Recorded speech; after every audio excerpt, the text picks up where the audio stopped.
Breaking news చూస్తున్నాం. బతుకమ్మ సంబరాలను రాష్ట్ర ప్రభుత్వం నేటి నుంచి అధికారికంగా నిర్వహిస్తుంది. రాష్ట్ర సాంస్కృతిక శాఖ ఆధ్వర్యంలో వరుసగా 9 రోజుల పాటు ఈ ఉత్సవాలను నిర్వహించేందుకు క్యాలెండర్ షెడ్యూల్ను తయారు చేసింది. మహిళా సంఘాలు, వివిధ సాంస్కృతిక సంస్థల ఆధ్వర్యంలో ప్రతిరోజు రవీంద్ర భారతిలో ప్రత్యేక కార్యక్రమాలు జరగనున్నాయి. వివిధ శాఖల్లో పనిచేస్తున్న మహిళా ఉద్యోగులంతా ఆయా ఆఫీసుల ప్రాంగణాల్లోని బతుకమ్మ వేడుకల్లో పాల్గొనున్నారు. తొలి రోజున SERP society for elevation of rural poverty విభాగం నిర్వహించే వేడుకల్లో మహిళా శిశు సంక్షేమ శాఖ మంత్రి సీతక్క పాల్గొంటున్నారు. ఇక రవీంద్ర భారతిలో సాయంత్రం జరిగే కార్యక్రమంలో సాంస్కృతిక శాఖ మంత్రి జూపల్లి కృష్ణారావు పాల్గొనున్నారు. ఇక చివరి రోజున ట్యాంక్ బండ్ పై జరిగే పలు వేడుకలతో బతుకమ్మ సంబరాలు ముగియనున్నాయి. ఆ రోజున జరిగే కార్యక్రమానికి ముఖ్యమంత్రి రేవంత్ రెడ్డి సహా పలువురు మంత్రులు, ఉన్నతాధికారులు పాల్గొనున్నారు.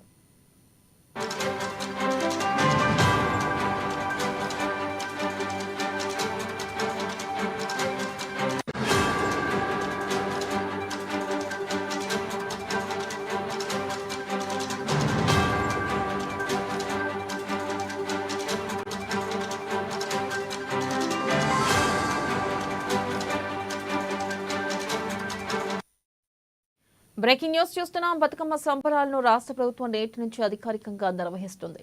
రాష్ట్ర సాంస్కృతిక శాఖ ఆధ్వర్యంలో వరుసగా 9 రోజుల పాటు ఈ ఉత్సవాలను నిర్వహించేందుకు క్యాలెండర్ షెడ్యూల్ తయారు చేసింది.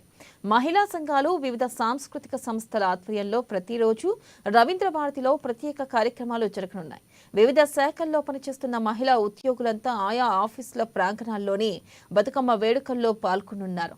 తొలి రోజున SERP society for elimination of rural poverty విభాగం నిర్వహించే వేడుకల్లో మహిళా శిశు సంక్షేమ శాఖ మంత్రి సీతక్క పాల్గొంటున్నారు.